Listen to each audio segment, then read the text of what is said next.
A1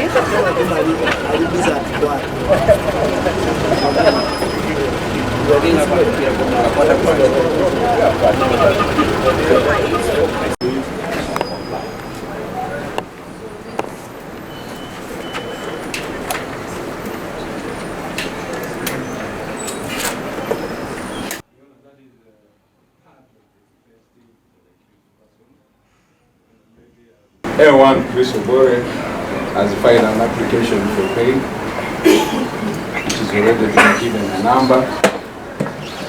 I'm aware that the committal proceedings that have not been done, and that this matter is probably here for mention. Now, with the guidance of this honorable court, we'd like to know how that will be treated. Our request would be to have the fine. Your Worship, what will happen tomorrow if after the inquiries it is found that Okema Leonard did not commit the offense? When it's all over the newspaper, we intend to apply for bail for the accused persons, all of them. And as you know, in view of counts 9, is only the High Court with the authority or jurisdiction to entertain. The High Court cannot be seized with that jurisdiction unless there has been committed. The state is very comfortable and telling us we need to give our time to conclude the inquiries. When we last adjourned this matter, we were told there were papers being worked on. And in my mind, I thought those papers were committal papers.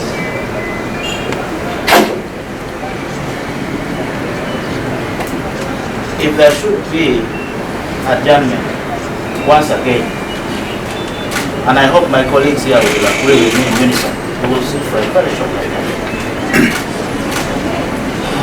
State has other option of reducing the charges from High Court to the Magistrate Court, and she can continue with her inquiry. Once the inquiries are concluded and favor going to High Court, we will be available, most of them. Worship, our investigations are in advanced stages. We are winding up with the same, and by necessary implication,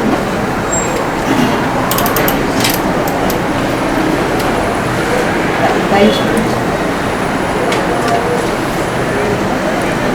is not ready yet.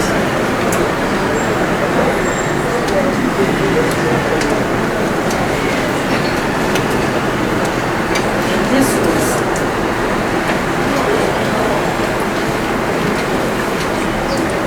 my damage is concerned that perhaps the case against A1 and A5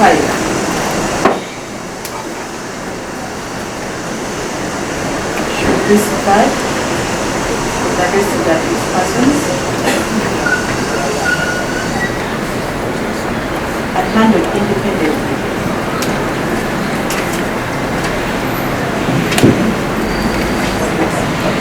Your Worship.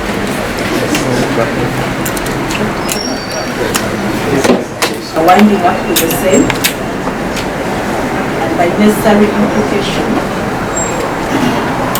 the indictment.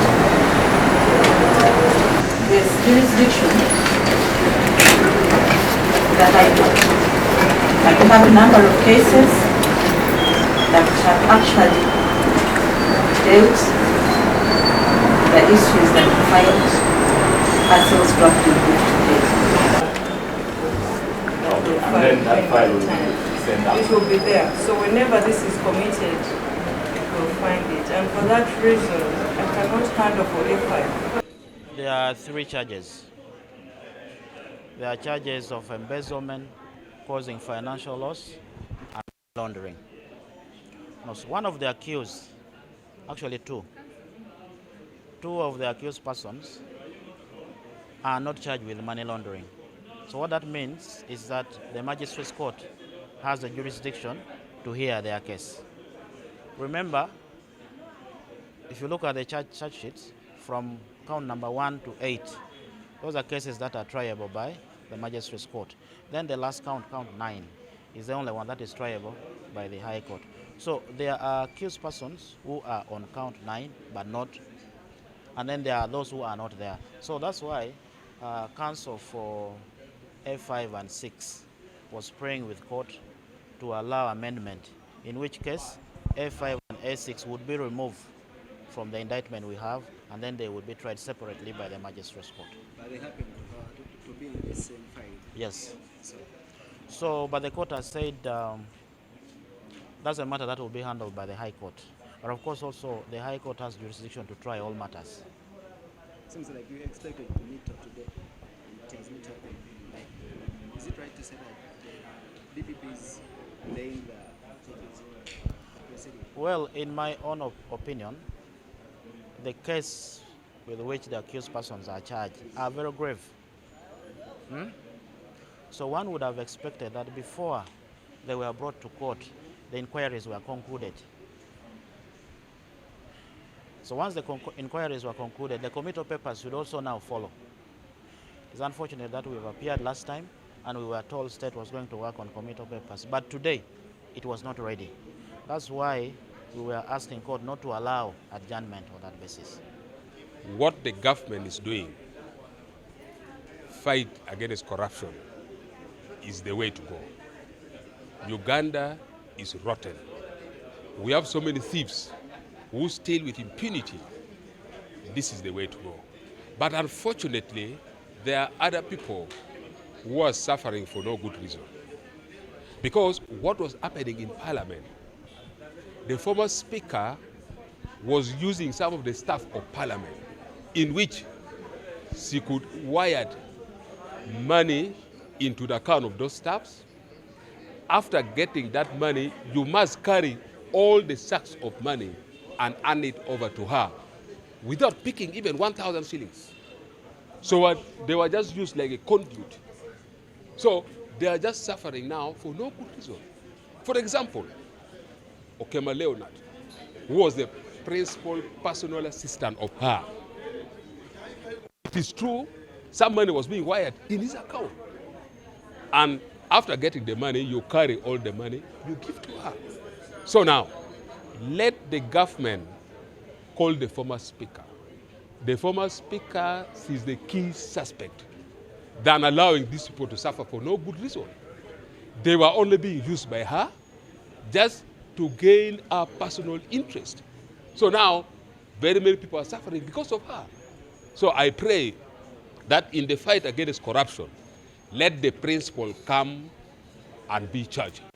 There are two people in Parliament, the former Speaker and the clerk to Parliament. As the clerk to Parliament, you are the accounting officer. You are in charge of everything. Therefore, no money shall go out of the account of Parliament without the authorization of the clerk to Parliament as the accounting officer. And the former Speaker, as the head of the institution, she stands responsible. To me, only two people are more important in this case. The former Speaker, Anita Amongo, and the clerk to Parliament. They shouldn't allow other people to suffer for no good reason because they were just being used. And I'm telling you, for my brother, Okema, he was even threatened by the Speaker, telling him that the moment you don't allow your account to be used for me to get money, so, as the employer, you want to keep your job. That is what you do to feed your children. By. Therefore, those ones are just suffering for good reason.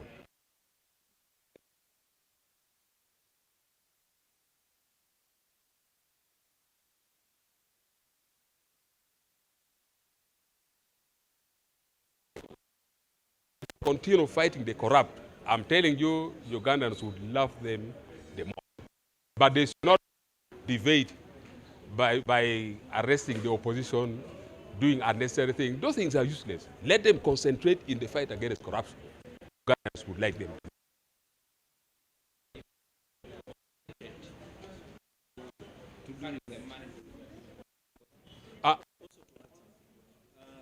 By law, if you're now complice, you're not innocent.